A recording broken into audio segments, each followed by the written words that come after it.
Tim, and welcome to On Your Table Outdoors. When I first started my YouTube channel, I did it because I wanted to help new hunters and anglers, give them some tips, help them out any way I could to help them do better in the outdoors. I do a lot of Facebook pages, follow a lot of Facebook pages, and over the last couple of weeks I've really had a hard time believing some of the comments that I've seen on Facebook towards other hunters, towards the sport itself. It's really got me wondering where this sport is going.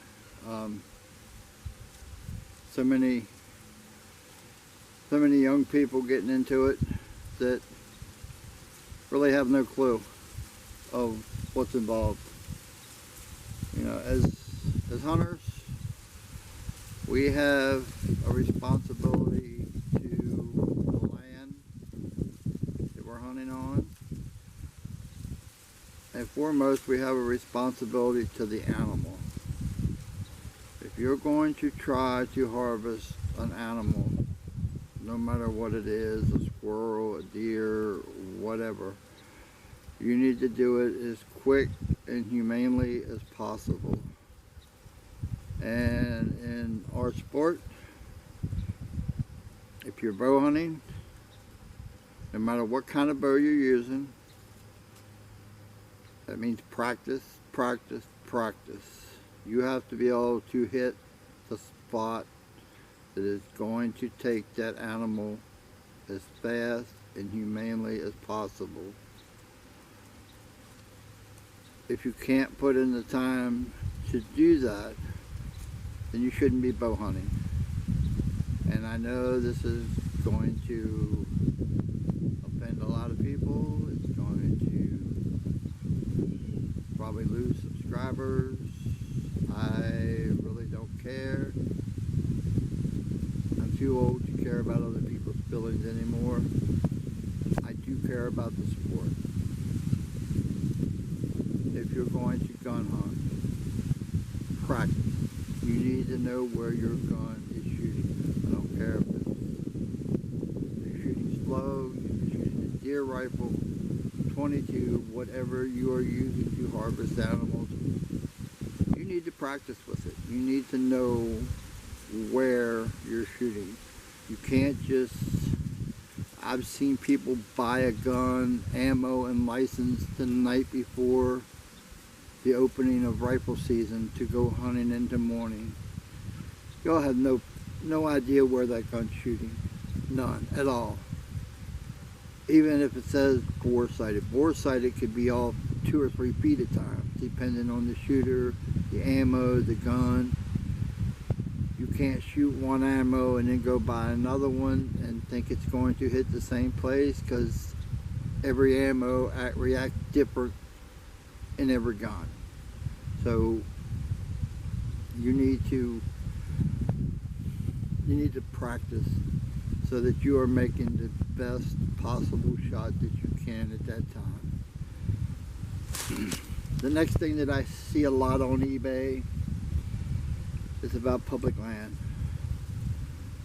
I've seen so many comments in the last 2 or 3 weeks about, well, if you have a trail cam on private land or on public land, it's public. Anybody can check it, anybody can use it.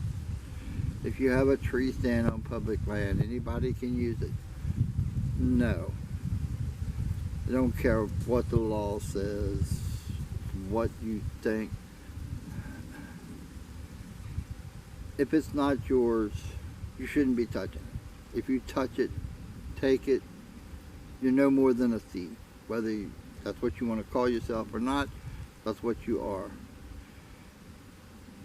People put out trail cams all the time, and it costs them money. And they do it because they want to better their hunting. They don't do it so that somebody can, well, I'll check their trail cam cards and see what's on it, or, well, they left the trail cam here so they didn't want it and I'll just take it home, or I'll use their tree stand because they're not here. It's real simple. If it's not yours, don't touch it. It's hunting ethics. You respect other hunters. You would want somebody to respect yours. The next thing is trash. I get so tired of picking up soda bottles, soda cans, cigarette wrappers, candy wrappers, sandwich wrappers. If you take it in the woods with you, take it home. Don't leave it in the woods. You need to respect the land that you're hunting on. And if everybody that hunts in a piece of land where you hunt just leaves bottles and cans and stuff lay around, within a couple of years, it's going to look like a trash. It's going to look like a junkyard. And eventually, DNR will cut it off. You just won't be able to hunt there anymore. They'll get tired of having trash laying around. Now, another big thing is hunting. Private land. I see so many people, you'll ask 100 farmers before you get one to say, yeah, you can hunt. How many of you have ever stopped and actually think about what the farmer and hunter's responsibilities are? You know, as a landowner, say you own a piece of property.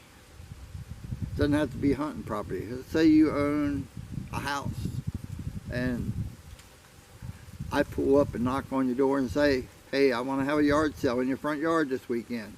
You let me have a yard sale here? You know, you're gonna say, no, I don't know you. Are you crazy? Get the hell off my property. You know, to a farmer, it's the same way. You know, people pull into these farms. I've worked on farms. I've lived on farms. I know how it is. Bow season will start in September, and August you'll have 20 people come in wanting to know if they can bow hunt. Or the week before rifle season, people coming in wanting to know if they can gun hunt. The farmer doesn't know you. The landowner doesn't know you. To them, you're Joe Blow off the street. They have no idea who you are.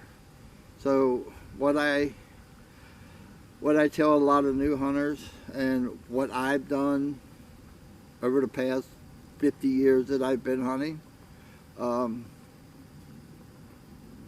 my season to start looking for hunting property starts the week after hunting season ends. I used to make up a paper of things that I did, trades that I did, you know, carpenter, painter, whatever you can do that you think the landowner may be interested in. Whether you have a trade, whatever it is, because you could go to a farmer and have a paper made up, have a flyer made up with your name, your address, your phone number, what it is you've done, and what you can do. You know, farmers always need help cutting trees back, trimming fence rows, painting fence rows, working on some buildings. Maybe you're a mechanic. They may need help working on machinery. There's a tons of things you could do that if you offered that farmer 1 day a month or 2 days a month, or you offered to help make hay or something that would benefit him, then maybe you would have a better chance of him doing something that benefits you. And don't stop at just one visit with it. Take a flyer in and introduce yourself, and this is what I can do. And if you don't hear nothing from him within maybe a month or so, just stop back and say, hey, I was here before, I dropped this flyer off and was wondering if you had a chance to look at it and if it's something you may be interested in. And then if he says, no, I'm not interested, well, that's fine, but you tried. The biggest thing for landowners is liability. I mean, if you own a home, you know that if somebody comes on your property and gets hurt, legally you're responsible for them. Now, you're trying to hunt on somebody's land. It may be a farmer or whatever. Let's say if it's a farmer, he may have $1 million in cattle or whatever, livestock. If something happens, you make a bad shot or your bullet goes off somewhere and hits one of his cows, he's responsible for it, not you. So what I tell a lot of hunters is check into the hunter insurance. You can get it through the NRA. I'm sure there's other places out there that have it, but you can actually get a hunter's insurance that covers you and anything you do. And you can show that certificate to the landowner that you're trying to get permission from. And here, John, I have hunter's insurance on myself. If I would do something to injure one of your animals or your property or somebody else, then I have insurance that covers it and you're not liable for it. Anything you can do to benefit that farmer, that landowner, is going to benefit you. And the more steps you take to benefit you, the more it's going to make you a better hunter, and it's going to open a lot more doors for you than just knocking on somebody's door and asking to hunt, and then when they say no, you're all PO'd because they wouldn't let you hunt there. I mean, I know farmers that get asked 100 times a year probably for permission and have no idea who they are that's asking. You have to put in the effort. The last thing is respect other hunters.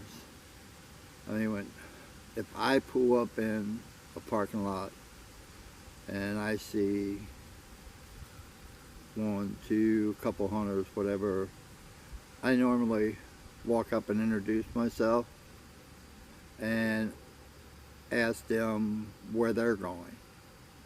So I have some idea of where they're going on the property, and then I try to go someplace else. If it means I don't hunt in the place I was planning to hunt that day, that's fine. They got there before I did. We have to have common courtesy for each other. We have to respect each other. We have to respect the property that we hunt. And most of all, you have to respect the animal that you are trying to harvest. So I hope that I got through to maybe just one of you, or maybe a bunch of you. Maybe I opened your eyes to something that could benefit you. If you have something to add, good, bad, whatever, put it in the comment. I'm here to try to help you guys get started the right way and show them how great the sport is, how fun it can be. It doesn't matter what you're harvesting, whether it's squirrels, rabbits, whatever. If we all look out for each other and have respect for each other, sport can only grow. from what I've seen on Facebook over the last couple weeks, and I follow a lot of sites from Maryland, Pennsylvania, Ohio, Kansas. There's a lot of people who shouldn't be hunting. If the comments that they're making are the way that they actually feel, you have no business being in the woods. You cannot call yourself a hunter. And those of you who follow them on Facebook,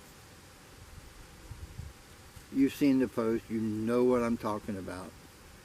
Because I've seen some of you speak up, and it's not hunting. I just don't get it. I don't know where it come from.